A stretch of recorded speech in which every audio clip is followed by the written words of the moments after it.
Les invitamos a escuchar el Catecismo de la Iglesia Católica, dirigido por Monseñor José Ignacio Munilla.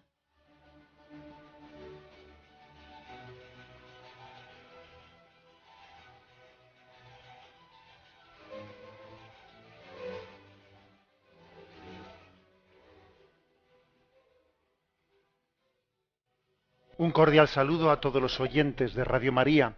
Un día más, con la gracia del Señor, proseguimos el comentario del Catecismo de nuestra Madre la Iglesia. Ayer en el programa explicábamos ese apartado que tiene como título ¿Por qué el Verbo se hizo carne? Hoy directamente, a partir del punto 461, abordamos el tema de la encarnación, al que el Catecismo dedica 3 números, desde el 461 al 463. Misterio de la Encarnación, que litúrgicamente celebramos, como sabéis, el 25 de marzo.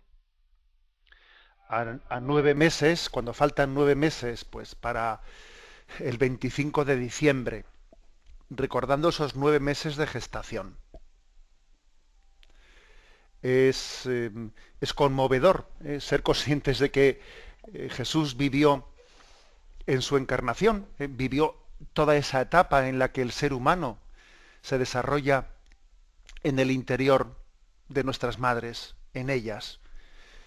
Y sé que en muchas parroquias, pues en muchas diócesis quiero decir, pues ese día 25 de marzo se suele hacer también pues un gesto, el gesto de bendecir a las madres que están en estado de buena esperanza. Recordando que también María estuvo en ese estado. Bien, pero el misterio de la encarnación, que también se puede abordar desde este punto de vista que estoy explicando ahora, aquí nos interesa desde el punto de vista cristológico, desde el punto de vista mismo en el que reconocemos la presencia del Dios hecho hombre en ese que está en el seno de la Virgen María. Entonces el punto 461 dice: volviendo a traer la frase del prólogo de San Juan, ¿no? El Verbo se hizo carne, Juan 1,14, la Iglesia llama encarnación al hecho de que el Hijo de Dios haya asumido una naturaleza humana para llevar a cabo por ella nuestra salvación. En un himno citado por San Pablo, la Iglesia canta el misterio de la encarnación. Y ahora nos propone el misterio, el himno de Filipenses 2, 5, 8, ese himno que rezamos en las primeras vísperas de los domingos o de las fiestas solemnes. Cristo, a pesar de su condición divina, no hizo alarde de su categoría de Dios. Al contrario, se despojó de su rango y tomó la condición de esclavo, pasando por uno de tantos. Bien, luego hablaremos de este himno.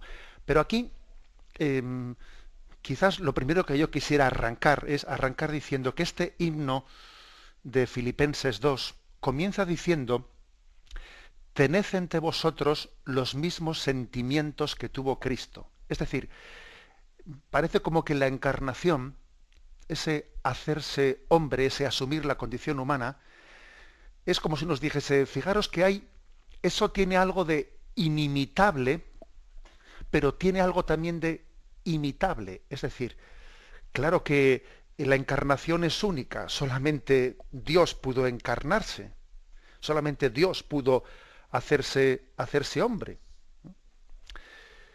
Pero también Dios quiere que aprendamos de Él su estilo, el estilo de hacer las cosas. Hay algo de inimitable. ¿A qué me refiero? Pues que solamente Dios puede asumir la condición humana. Él tomó una decisión por puro amor, por pura misericordia, de llevar a cabo la salvación, no desde lo lejos, no desde fuera, sino desde dentro. Hay dos maneras de ayudar. También eso nosotros un poco, ¿no? Nos podemos asomar a ese misterio.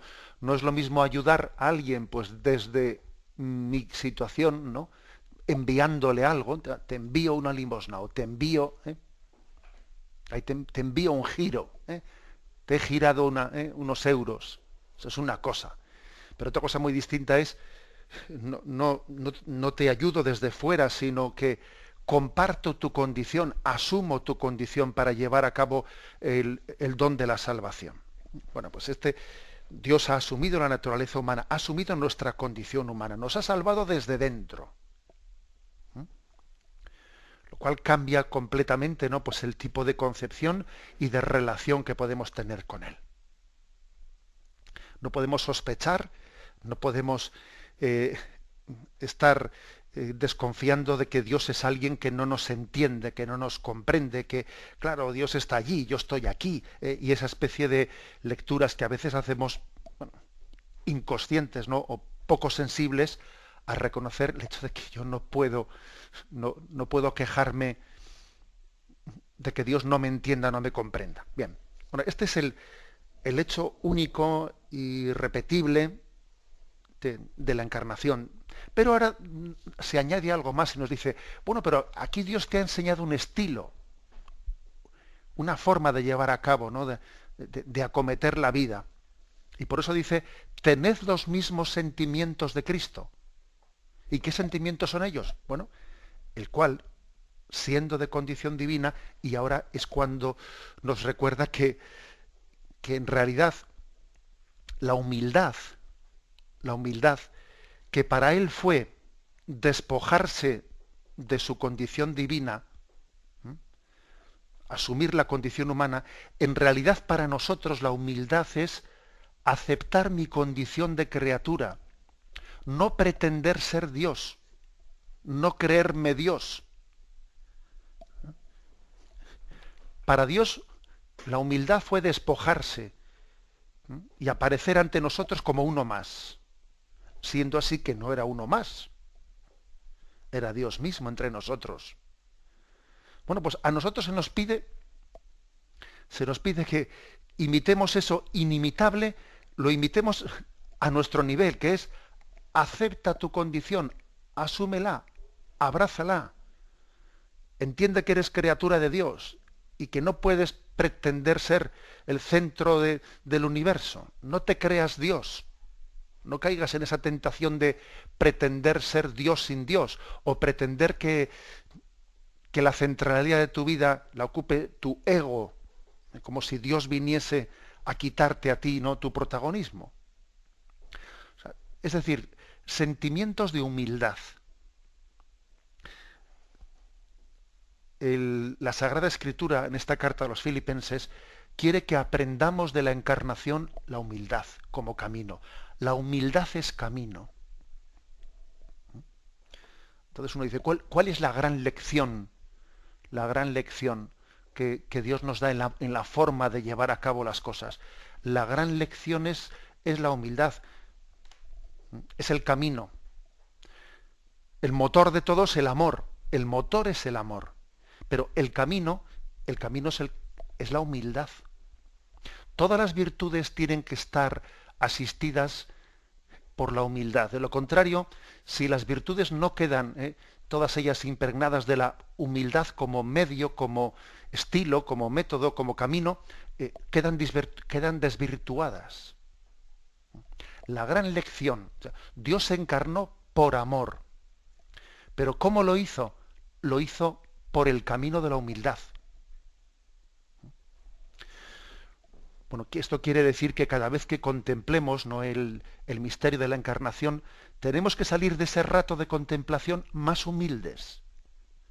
Más humildes. Es que es increíble, ¿no? Pues uno lo mira objetivamente hablando y es absurdo que nosotros en esta vida suframos y luchemos pues por nuestro afán de protagonismo, por nuestro amor propio que reivindica pues su centralidad delante de los demás, que me hagan caso, mi orgullo, mi afán de poder, etcétera. Es absurdo que un cristiano pues no termine de imponer la lógica de la humildad en su vida, frente a estos sentimientos totalmente contradictorios con lo que es la lección de Jesús, que es la lección dada en la encarnación, la lección de la humildad.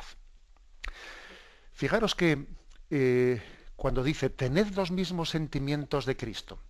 A mí me suele ayudar mucho, es una cuestión muy personal o muy puntual, que no viene aquí así reflejada, pero suele ser interesante ver en las distintas versiones, en las distintas Biblias, cómo han intentado traducir, porque sabéis que el original, lógicamente, pues está en griego, de la carta a los Filipenses, qué distintas traducciones, intentando ver cómo se refleja en castellano, en el idioma español, ese misterio, cómo se dice eso de que tened entre vosotros los mismos sentimientos que Cristo, el cual, siendo de condición divina, y algunos textos dicen, no hizo alarde de su categoría de Dios.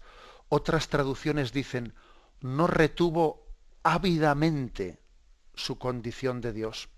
Otras traducciones dicen, no consideró cosa codiciable el ser Dios.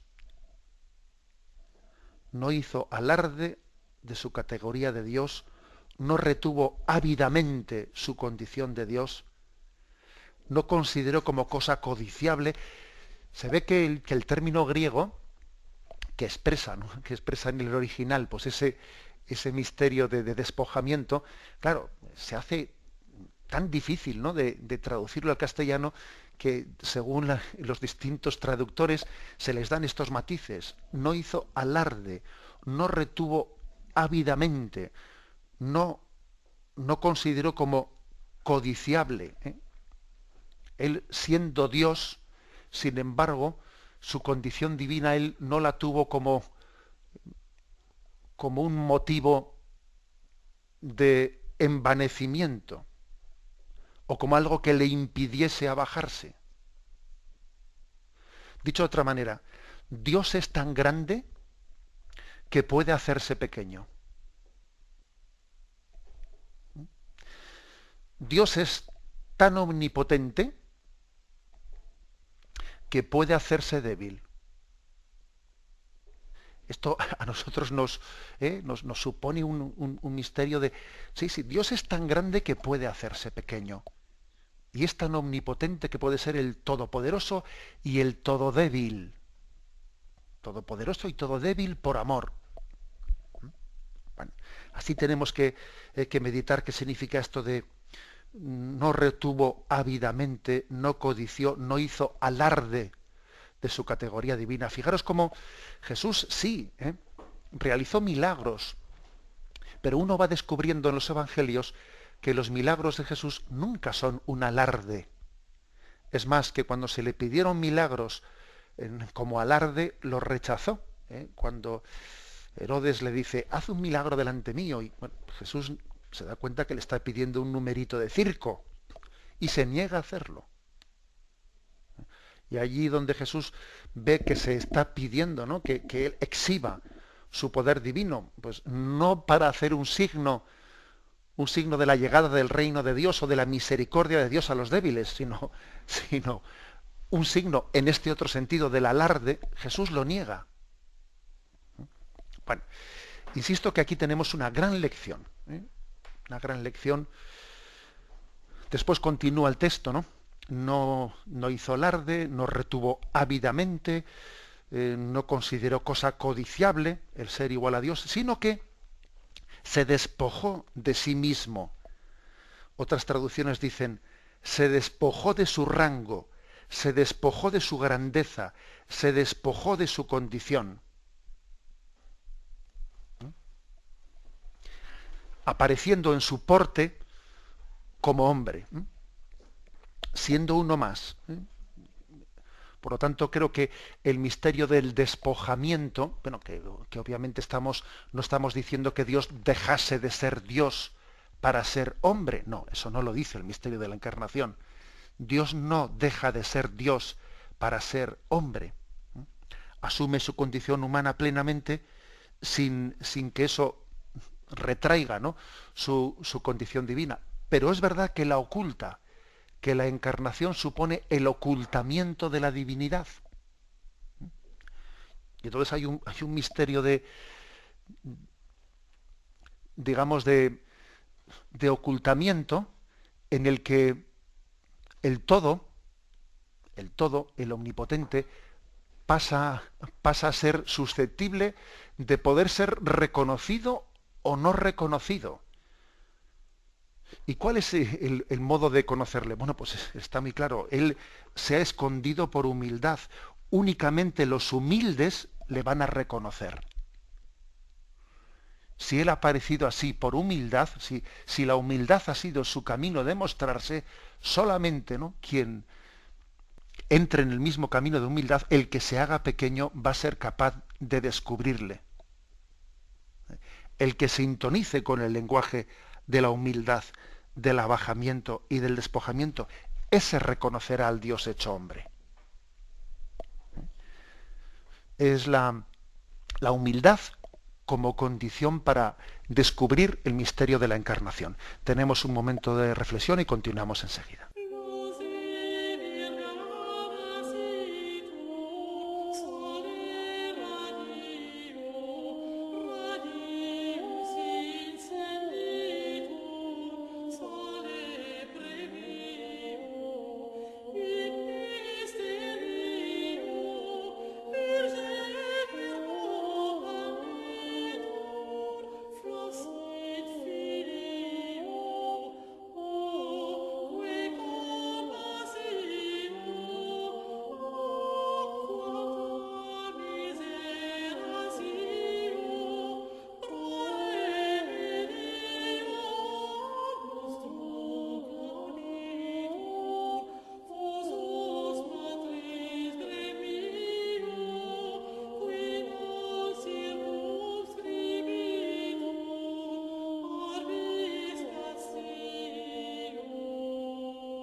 Escuchan el programa Catecismo de la Iglesia Católica con Monseñor José Ignacio Munilla. Continuamos en esta explicación sobre la encarnación, pasando al punto 462. Si en el anterior se nos proponía el texto de Filipenses capítulo 2, Cristo, a pesar de su condición divina, no hizo alarde de su categoría de Dios, sino que se despojó de su rango, tomó la condición humana y pasó así como uno de tantos. Bueno, pues ahora se nos propone el texto de Hebreos, que igual es menos conocido entre nosotros, pues por el hecho de, bueno, no formar parte de un himno litúrgico como es el caso anterior, pero es un himno igualmente importante. Es Hebreos capítulo 10, versículos del 5 al 7. Bien, pues la carta de los Hebreos habla de esta manera, ¿no?, del misterio de la encarnación. Por eso, al entrar en este mundo, Cristo dice: no quisiste sacrificio y oblación, pero me has formado un cuerpo. Holocaustos y sacrificios por el pecado no te agradaron. Entonces dije: he aquí que vengo a hacer, oh Dios, tu voluntad. Bueno, está Jesús citando un salmo que es el Salmo 40. Bien, cuando digo está Jesús, me refiero a que este texto de la carta de los Hebreos pone en labios del verbo que se hace carne, unas palabras, que obviamente, bueno, pues no es que conste que históricamente esas palabras el verbo las hubiese pronunciado. Aquí obviamente la carta a los Hebreos se está hablando de una afirmación teológica. O sea, al entrar en el mundo, Cristo dice, es decir, con qué sentimientos entra el Verbo en el mundo, qué es lo que él tiene, ¿no? ¿Qué es lo que el Verbo le dice al Padre? El Padre envía a su Hijo al mundo por nuestra salvación. El Padre le dice al Hijo, yo te envío a salvarles. ¿Y qué le dice el Hijo al Padre? Pues bueno, esto es lo que aquí dice la carta de los Hebreos. El Hijo le dice al Padre, no quisiste sacrificio y oblación, pero me has formado un cuerpo. Holocaustos y sacrificios por el pecado no te agradaron. Entonces dije, aquí vengo, oh Dios, oh Padre, para hacer tu voluntad. Es decir que, al igual que el Padre envía al Hijo, hay que decir que el Hijo es consciente de cómo en el Antiguo Testamento había habido pues un intento de agradar a Dios, pues mediante una serie de ofrendas.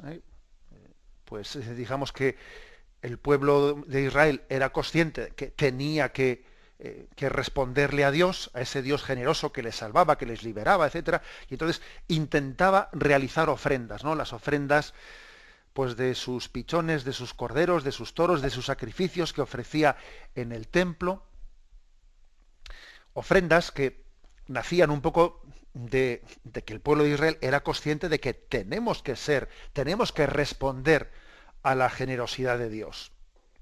Dios es bueno con nosotros, ¿cómo le pagaré al Señor todo el bien que me ha hecho, ¿no? Algo así.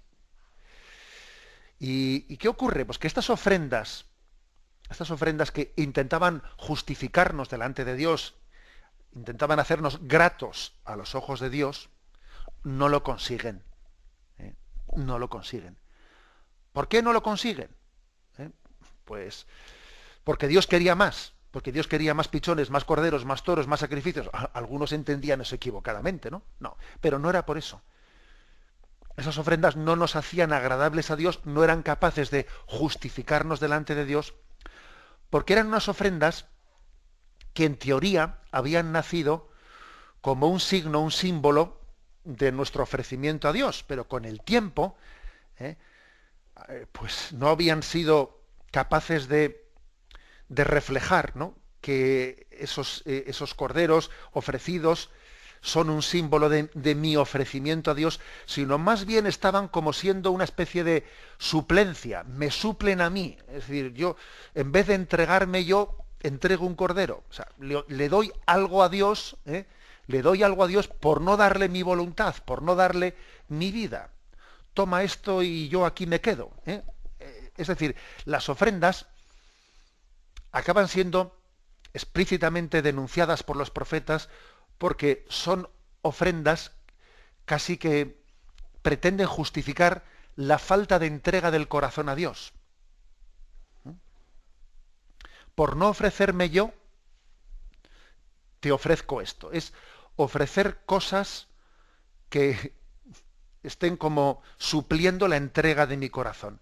Y eso no nos hace gratos a los ojos de Dios.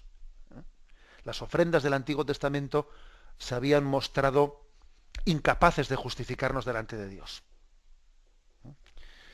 Bueno, y entonces viene Cristo y dice, holocaustos y sacrificios no te agradaron como justificación por nuestros pecados. Y entonces digo, aquí estoy yo para hacer tu voluntad. Es decir, que Cristo viene Él a ofrecer su voluntad, viene Él a ofrecer su vida como respuesta al amor de Dios.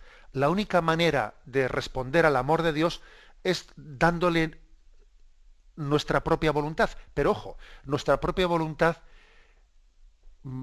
ofrecida a Dios tiene únicamente valor en la medida en que se una a la ofrenda del Hijo, cuyo sí quiero, sí te amo, Padre, es el que a nosotros nos hace agradables a los ojos del Padre. O sea, mis ofrendas tendrán valor en la medida en que sean signo, en que impliquen, en que comprometan mi vida. Si lo que yo le ofrezco a Dios es por ese pan y ese vino que le ofrezco en la Eucaristía, es verdaderamente un signo de la ofrenda de mi corazón y de mi vida, entonces esa ofrenda sí será grata a Dios. Ahora, ¿cómo hacer eso? Pues la única manera de poder conseguir que nuestra ofrenda sea agradable a los ojos de Dios es uniéndola a la ofrenda de Cristo, porque la suya sí fue una ofrenda sincera. La suya sí es una ofrenda capaz de salvarnos. Porque él siendo hijo de Dios, asumió pues nuestra voluntad humana para que fuese también meritorio el que él como hombre asumiese la voluntad divina. Es decir, que a nosotros Dios nos ha salvado, pero nos ha salvado haciendo una ofrenda humana. Una ofrenda humana. Lo meritorio de la redención, lo que hace meritoria la ofrenda de Jesucristo, pues no es que la voluntad divina de Jesús pues haya obedecido a la voluntad divina del Padre, que es que eso es un poco pues obvio. La segunda persona de la Santísima Trinidad, pues cómo no va a asumir la voluntad de la primera persona de la Santísima Trinidad, ¿no? Eso se da por supuesto. Pero lo que es meritorio, lo que es admirable, es que la voluntad humana de Jesucristo, no solo la voluntad divina, la voluntad humana, haya asumido plenamente, ¿no?, la voluntad del Padre. Lo meritorio de la redención es que Jesús, en su voluntad humana, ha ofrecido su vida plenamente, ha sido obediente, ha dicho sí a la voluntad del Padre. Y eso es lo que nos salva. O sea, es decir, que hemos sido salvados por una ofrenda humana, la de la voluntad de Jesucristo. Una ofrenda humana que está al mismo tiempo ligado a la ofrenda del amor divino hacia nosotros, ¿no? Bueno, pues digamos que de la encarnación surge como una teología de la ofrenda. De lo que es la encarnación, nosotros hemos recibido como esta gran enseñanza. ¿Cómo tenemos que ofrecernos? Bueno, como Cristo se ha ofrecido al Padre. Para que mi ofrenda sea sincera, se tiene que unir a la de Cristo. Para que mi vida sea ofrenda viva para gloria de Dios Padre. Esta es la gran enseñanza que nos hace Hebreos 10. Dicho de otra manera, fijaros que aquí dice: he aquí que vengo a hacer, oh Dios, tu voluntad. Eso lo dijo Jesucristo al entrar en el mundo, al mismo tiempo que la Virgen María estaba diciendo: he aquí la esclava del Señor, hágase en mí según tu palabra. Es curioso, ¿eh? El Verbo decía: hágase en mí según tu voluntad, según asumía la condición humana, al mismo tiempo que la Virgen decía: que se haga la voluntad de Dios. Digamos que el hombre ha aprendido de Dios a decir: hágase tu voluntad. El hombre, que está reflejado en la Virgen María ahí, ¿no? María ha aprendido de su hijo a decir: aquí está la criatura humana, que se haga la voluntad de Dios. María ha aprendido de su hijo, y lo fuerte es que ahora el hijo va a aprender de María, porque le va a enseñar, le va a educar. Y este es el misterio, yo creo que es un misterio ya impresionante, ¿no? María aprende del hijo y el hijo aprende de María. Tengamos este misterio para meditar y para reflexionar, y continuaremos enseguida.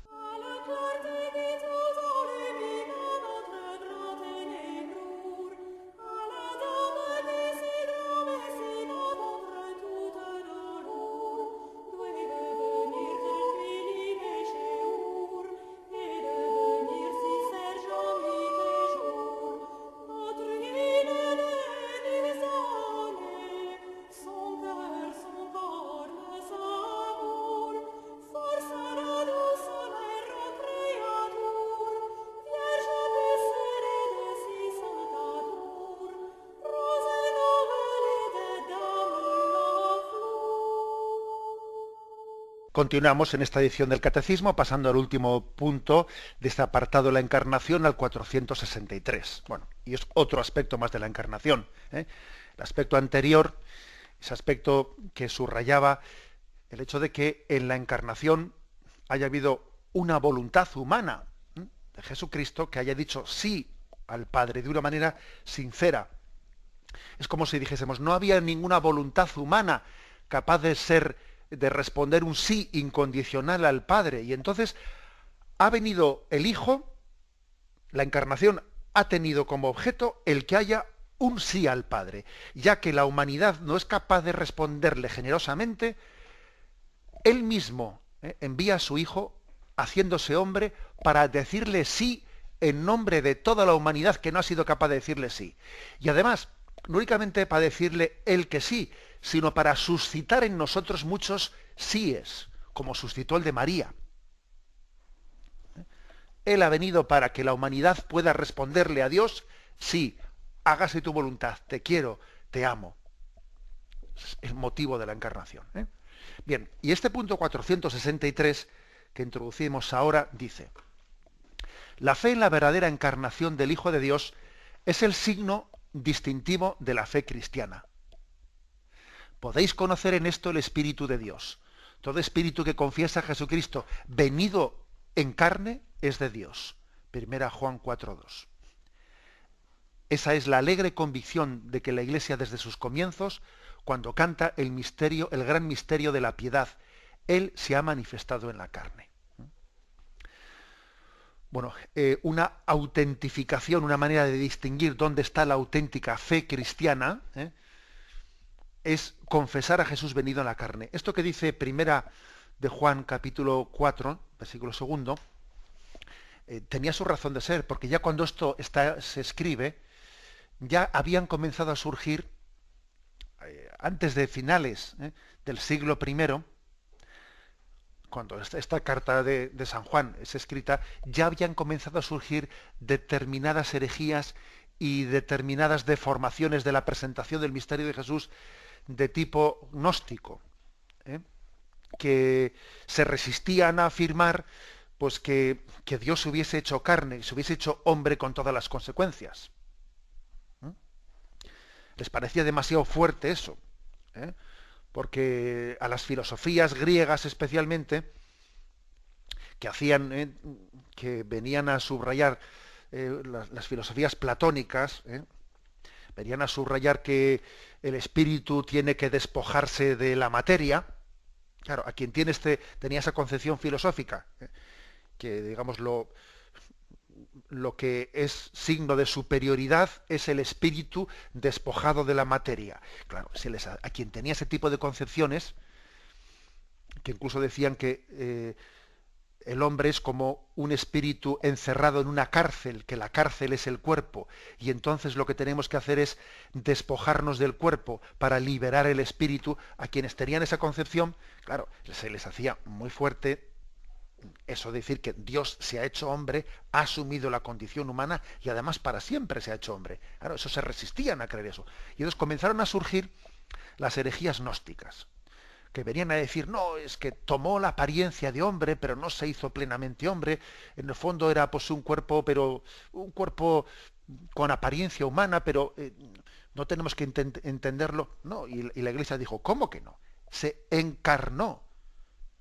Además, no únicamente dice se humanizó. No dice se humanizó, dice se encarnó. Porque la palabra humanizar, bueno, pues podría dar la impresión de que es algo más etéreo, tomó aspecto humano, actitudes humanas. No. Se encarnó, tomó carne de nuestra carne. O sea, por eso San Juan insiste tanto en esto. Y por eso San Juan, que es el Evangelio escrito más tarde, él y sus cartas, es el que habla de encarnarse, hacerse carne. Porque él ve que hay riesgo de este tipo de herejías que vienen, sí, bueno, o sea, Dios se humanizó, pero existía una resistencia a decir que era hombre con todas las consecuencias, ¿no? Y así entendemos de dónde viene esta frase. Podréis conocer en esto el Espíritu de Dios. Todo espíritu que confiese a Jesucristo venido en la carne es de Dios. Y el que no le confiese venido en la carne no es de Dios. Es una falsa herejía que surge en nuestro entorno. Hay tres misterios, si me permitís, que es de nuestra fe, que están muy ligados, ¿eh?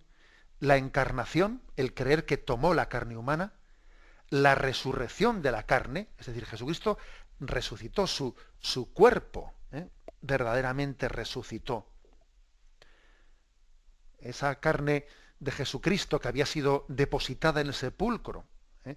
Ese cuerpo de Cristo resucitó, sí, espiritualizado, hecho o sea, no sometido a las leyes materiales, que era un cuerpo que traspasaba las paredes, sí, ya lo sabemos, sí, pero el mismo cuerpo, aquel que le dijo a Tomás, trae tus dedos y mira el agujero de mi costado y mira los agujeros de los clavos, ¿eh? O sea, que está muy unido el misterio de la encarnación, de la resurrección de la carne y de la presencia real de Cristo en la Eucaristía, en la que su carne y su sangre están presentes en el pan y en el vino de la Eucaristía. Estos tres misterios están muy unidos entre ellos. Y claro, cuando no creemos en la encarnación de verdad, enseguida ocurre que también decimos, bueno, pues la resurrección lo que quiere decir es, pues eso, ¿no? Pues que después de la muerte algo sigue viviendo en nosotros, pues es una especie como, casi se confunde resurrección con inmortalidad del alma. No, perdón, son dos cosas distintas. Nosotros creemos en la inmortalidad del alma y además también en la resurrección. Luego no diluyamos nuestra fe en la resurrección. Y cuando no se cree en la encarnación de verdad, tampoco se acaba creyendo en la presencia real de Cristo en la Eucaristía con toda su intensidad, sino, bueno, es un símbolo. Eso de que Jesús está presente en la Eucaristía hay que entenderlo como un signo, como un significado del alimento. Mire usted, precisamente por la falta de fe en la encarnación, por no entender que Cristo, o sea, que el Verbo se hizo carne, se manifestó en la carne, por eso después, esto son como una especie de efecto dominó, un efecto dominó que todo todo este cúmulo de verdades de fe las relativizamos, hacemos una fe relativista porque no nos hemos tomado en serio la encarnación. Porque lo que el espíritu soberbio humano se resiste a creer es que Dios se haya hecho uno de los nuestros, que Dios se haya hecho hombre. Es curioso que a veces nos quejamos de que Dios esté lejos y luego cuando viene a nosotros decimos, bueno, es que no esté tan cerca, porque claro, si está tan cerca me marca mucho el camino, ¿eh? Y entonces yo no me hago un camino a mi medida. Entonces, a ver si nos aclaramos, que esta resistencia que existe en nosotros, ¿no? En este espíritu soberbio humano, a aceptar plenamente el misterio de la encarnación, es casi una lucha interior entre decir, le pido a Dios que venga, pero cuando viene me resisto, ¿no? a acogerle plenamente. Bien, la presencia, la encarnación, pues, no es abstracta, no es ahistórica, no, tuvo lugar en la historia, en las entrañas de la Virgen María. Y hay que decir, pues que hubo un tiempo en el que el Verbo de Dios, la segunda persona de la Santísima Trinidad, fue un embrión humano. O sea, que pasó por esa etapa embrionaria y más tarde, pues por la etapa fetal es impresionante, ¿no? Que nosotros nos podamos y si alguien hubiese atentado contra ese hijo de María en esa etapa de la vida, si hubiese cometido un aborto a alguien, ¿no? Pues hubiésemos cometido un homicidio que al mismo tiempo hubiese sido un deicidio. Bueno, ya sé que estoy diciendo palabras fuertes, pero es que esta es la consecuencia de la encarnación, de nuestra fe en la encarnación. Bueno, termina el punto 463 diciendo que la primera carta a Timoteo a la encarnación le llama el gran misterio de la piedad. Solemos proclamar esta lectura en el entorno de las Navidades, del día de Navidad. Se ha manifestado la piedad, se ha manifestado el misterio de la piedad, ha sido manifestado en la carne. ¿Qué significa esto del misterio de la piedad? Lo digo porque nosotros, no sé, a veces la palabra piedad, pues solemos un poco confundirla con, no sé, con unas formas externas. Una persona piadosa, pues no sé, alguien que se recoge mucho rezando, etcétera. No, pero obviamente aquí el misterio de la piedad no se refiere a determinadas formas externas, que uno es piadoso, en el sentido de que, pues no sé, se arrodille o pronuncie muchas oraciones vocales, etcétera. No, no se refiere a eso. El gran misterio de la piedad es el misterio de el amor humilde. Piedad es el misterio del amor humilde que nos llama a su intimidad. Si me pidiesen a mí, pues resumir, ¿no? O definir la piedad en este sentido teológico, ¿qué significa la piedad? Yo diría amor humilde que nos llama a su intimidad. Esas tres características, ¿no? El amor de Dios, humilde en el camino, que ha tomado el camino de la humildad para llamarnos a su intimidad. Ese es el misterio de la piedad manifestado al hombre, manifestado en la carne. Bueno, de ahí que cuando se habla de el don de la piedad, entre los dones del Espíritu Santo está el don de la piedad, ¿no? Bueno, pues el don de la piedad en el fondo es el don de decir tengamos plena confianza con Dios, sepamos ponernos plenamente en sus manos, ¿no? Ese es el don de la piedad, ¿eh? Que tú aprendas, que seas un hombre que viva en presencia de Dios y sepas acogerte plenamente a Él. Eso es el don de la piedad, que lógicamente se traducirá en tener oración profunda, etcétera. Pero, digamos, el don de la piedad, el misterio de la piedad, desde el punto de vista de Dios, es el amor humilde que nos llama a su intimidad. Y desde el punto de vista nuestro, el don de la piedad, pues es el don que nos da el Espíritu Santo para confiarnos plenamente en Él, abandonarnos en su amor. Es visto desde su lado o desde el nuestro. El término piedad puede ser expresado en ambos sentidos. Cuando se mira desde el lado de Dios, se le llama misterio de la piedad, y cuando se mira desde nuestro lado, se le llama don de piedad. El misterio es el de Dios que se manifiesta y el nuestro es el don que recibimos para abrirnos a ese don, a ese misterio que se nos está revelando. En resumen, que este punto 463 lo que nos insiste es en dos cosas. Primero, que la encarnación del Hijo de Dios es el distintivo y que tenemos que tener mucho cuidado ante esa resistencia de tipo gnóstico, de tipo, digamos, desencarnado, abstracto, ahistórico, que hoy en día, ojo, que no es cosa que esa herejía gnóstica es una herejía que durante 2000 años ha aleteado, ¿no? en la historia de la humanidad, a no terminarse de creer que Dios se haya hecho uno de los nuestros. O sea, no terminas resistirse, ¿no?, a tanta cercanía de Dios. Se dice que se piensa el ladrón que todos son de su condición, y a nosotros precisamente nos cuesta creer, ¿no?, en que el amor de Dios haya sido tan cercano.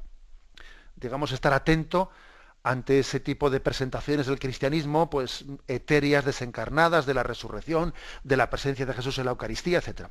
Y la segunda afirmación de este punto es entender que en esa encarnación descubrimos el gran misterio de la piedad, es decir, del amor humilde de Dios que nos invita a la intimidad con Él.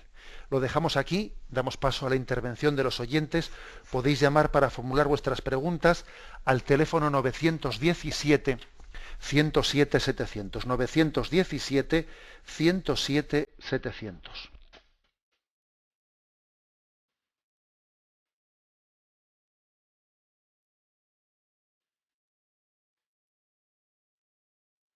Radio María le ofrece la oportunidad de recibir en su casa sus programas favoritos.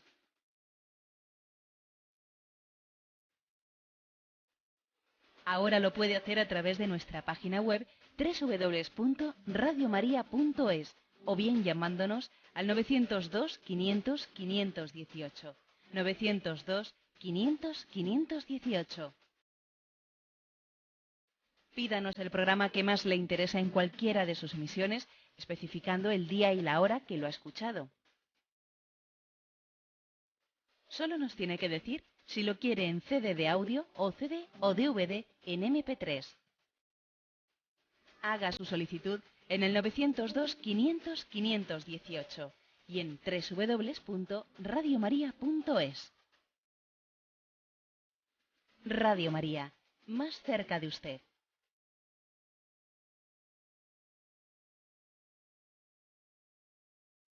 Escuchan el programa Catecismo de la Iglesia Católica con Monseñor José Ignacio Munilla. Sí, buenos días. ¿Con quién hablamos? Buenos días, la muchachita de Jerez, la cieguecita. Adelante, encantado de saludarle.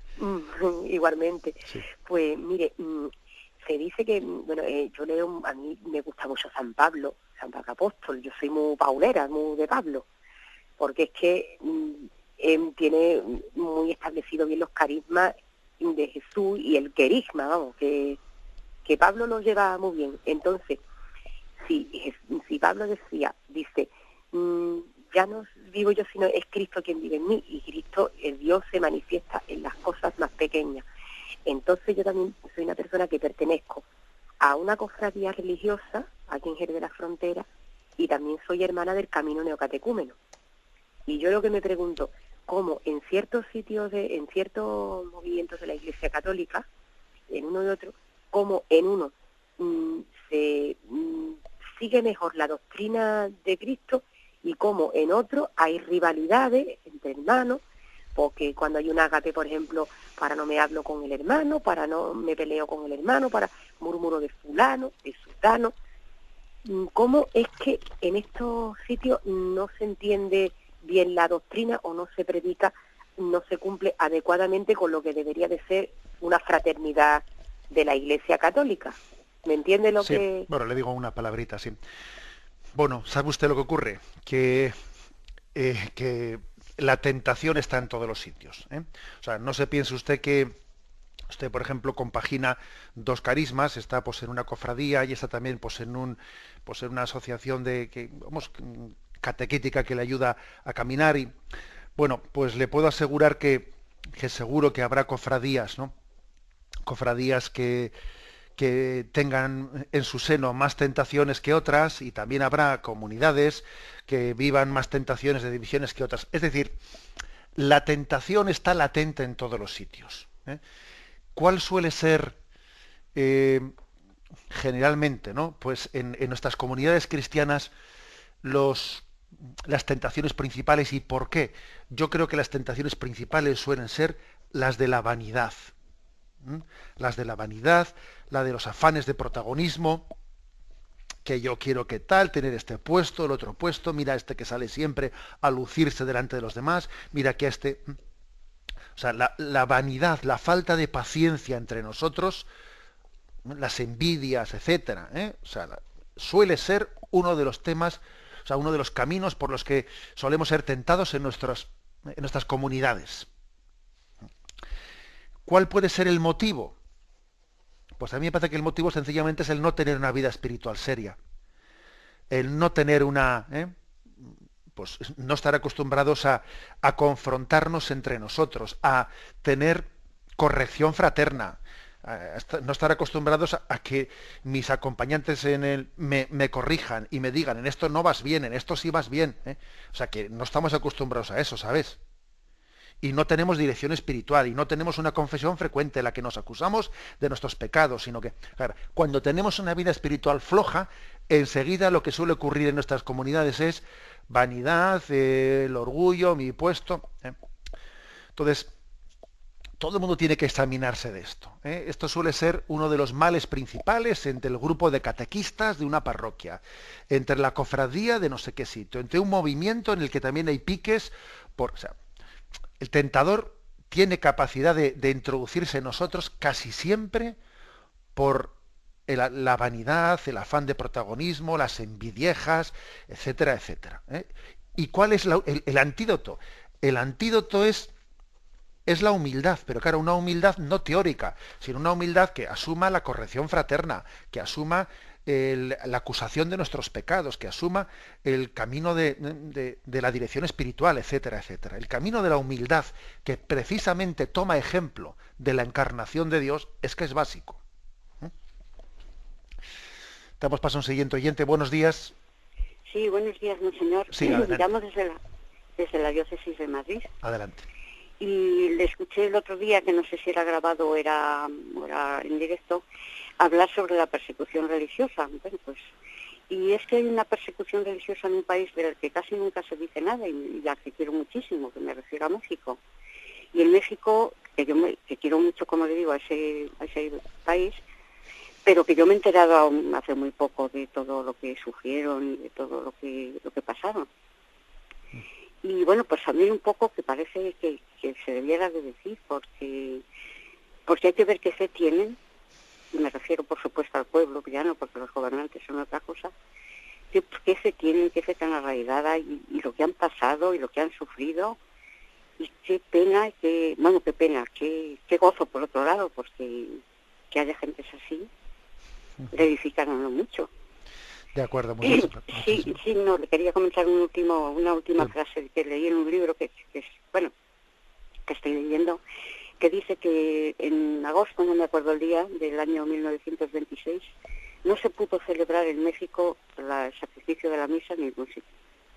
Y que había por ello gran duelo aquí en el país. Y nada más, no le Muchísimas gracias. Sí, la oyente se refiere a un momento histórico en el que tuvo lugar la famosa Guerra de los Cristeros, porque el gobierno mexicano llegó a prohibir el culto católico y ordenó cerrar todas las iglesias, y entonces el pueblo sencillo, especialmente en Jalisco y en otras muchas zonas de México, pues se lanzó a los montes, ¿no? y resistió heroicamente en una guerra de guerrillas contra un gobierno masónico que quería impedir, ¿no?, la libertad de expresión. Bueno, fue algo impresionante, hubo muchísimos mártires. Que sepáis que hay una película de Verástegui a punto de ser estrenada sobre este episodio histórico, que cuando llegue a nosotros pues será importante verla.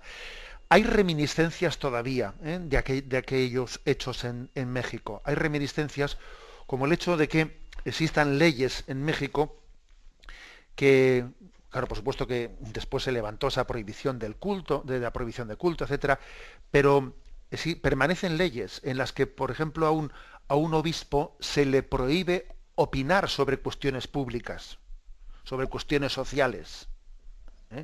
Y la Iglesia en México todavía tiene graves problemas, porque en la medida en que, por ejemplo, pues salga un obispo diciendo esta ley es inmoral por esto, enseguida le acusan, porque fruto de esas reminiscencias masónicas se quería prohibir, incluso en México ha estado prohibido durante muchísimo tiempo, que un sacerdote pudiese vestir de sotana o de clerman o una religiosa con hábito en la calle. O sea que es una historia, la de México, verdaderamente curiosa, pero que lo impresionante es ver cómo ha tenido como consecuencia una fidelidad, que a veces las persecuciones y las situaciones pues tan adversas son las que suscitan en nosotros respuestas heroicas. Damos paso a un siguiente oyente. Buenos días. Sí, buenos días, monseñor. Sí, quería agradecerle por su programa y por todas las cosas que nos enseña, por la sabiduría que Dios derrama. Lo que me doy cuenta escuchándolo es que Dios, como a través de las personas, tiene respuesta para todo, ¿no? Pero yo tengo una duda a raíz de escuchar sus enseñanzas. Me surgió una duda cuando usted habló de la fe. Lo que pasa es que era un sábado y yo llamé y no me pude comunicar. Yo antes de conocer al Señor estaba en el mundo, cuando era soltera, me practiqué 3 abortos. Y también yo siempre digo, a mí no me avergüenza decir que yo era la ciega, la sorda y la muda del Evangelio, ¿no? Que no, ni caminaba, ni veía, ni oía, ni escuchaba. Entonces yo también, por mí, si hubiera sido, yo había sido violada varias veces y muy golpeada en la vida. Había recibido tantos azotes, ¿no?, de adolescencia y después de a los 17, 18 años fui secuestrada y violada y me hicieron muchísimo daño, ¿no? Entonces, a raíz de esas violaciones yo tuve 2 abortos y luego después yo misma, después de salir de esas situaciones dolorosísimas, después yo podía tener sexo con cualquier hombre, pero no podía recibir amor de ninguna manera, estaba mal, estaba enferma, digo yo.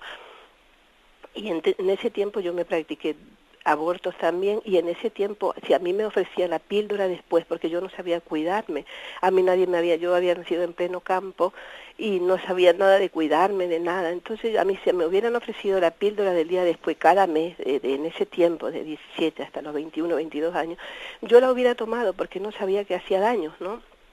Y en todo ese tiempo yo me hice daño. Yo reconozco que yo maté a mi hijo, o sea, soy madre de 3 hijos muertos y demás también, porque a lo mejor me tomaba otras pastillas para no quedarme embarazada, porque yo odiaba la vida, no quería, yo despreciaba absolutamente lo que era dar vida, pero podía tener sexo sin cuidado, ¿no? Entonces yo entiendo que la sociedad esta de mata a tu hijo hace daño a sí mismo cuando no sabemos lo que hacemos. Y después tengo que resumir, ¿no? Por gracia de Dios, a mí yo un día en una misa de Navidad escuché a un sacerdote predicar y se me abrieron los oídos, porque empecé a escuchar y empecé a arrepentirme y a creer, y me vino una cosa rara que yo antes ni tenía. Cuando la primera vez que me confesé, el sacerdote me absolvió todo. Yo me pasé como 2 horas o 3 llorando a los pies del sacerdote, todo lo que había hecho, el daño. Yo tenía 25 años. Y entonces el sacerdote no me dijo nunca que fuera ese pecado a confesar a un obispo, ¿no? Y yo crecí así y seguí yendo a la iglesia y a misa, y después luego me casé.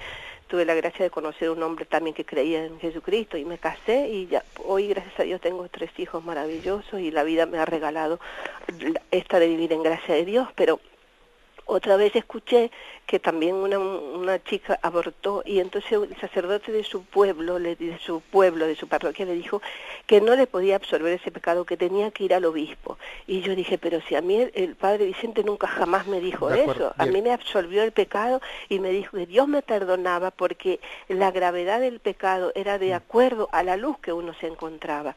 Y entonces ahora yo tengo esa duda, digo, yo nunca pedí perdón a Dios por este pecado a un obispo, sino ese sacerdote yo creí que tenía la autoridad de absolverme, y yo me siento perdonada por Dios y amada por Dios. Le respondo brevemente, me da mucha pena cortarle porque su testimonio es digno de ser escuchado y la pena es que se nos echa el tiempo encima.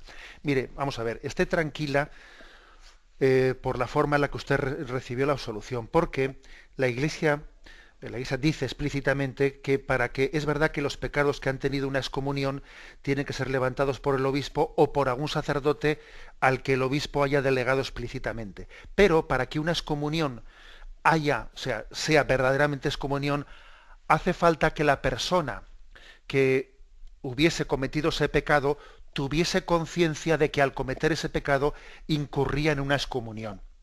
Si no tenía conciencia de que estaba incurriendo en una excomunión, no está excomulgada. Y por lo tanto no necesita del perdón del obispo, de un delegado suyo, y bastaba con esa absolución de ese sacerdote. Que obviamente usted, por todo lo que está contando, no tenía conciencia de que existiese una pena de excomunión, etc. O sea que, la pena de excomunión está ligada a tener conciencia de ello. Si uno no tiene conciencia de que incurre en ello, no ha caído en la pena canónica de excomunión. La Iglesia tiene un tipo de legislación que no es legalista, sino que está ligada, o sea, que está hecha para la educación de la conciencia. No por el legalismo por sí mismo, sino como algo pedagógico para caer en cuenta de ello. Pero aunque sea brevemente, que me van a pegar los del siguiente programa, solamente digo una cosa: gloria a Dios por ese testimonio que usted nos ha dado. Y quiero subrayar que fue precisamente en Navidad, cuando usted escuchó un sermón en Navidad, precisamente en el misterio del Dios que se hace hombre, se hace carne, que se hace pequeño en las entrañas de la Virgen María, cuando usted descubrió pues la gravedad del pecado del aborto, etcétera, ¿no? Gloria a Dios por ello, porque en el fondo su testimonio demuestra que el amor vence al pecado y a la muerte. La bendición de Dios Todopoderoso, Padre, Hijo y Espíritu Santo, descienda sobre vosotros. Alabado sea Jesucristo.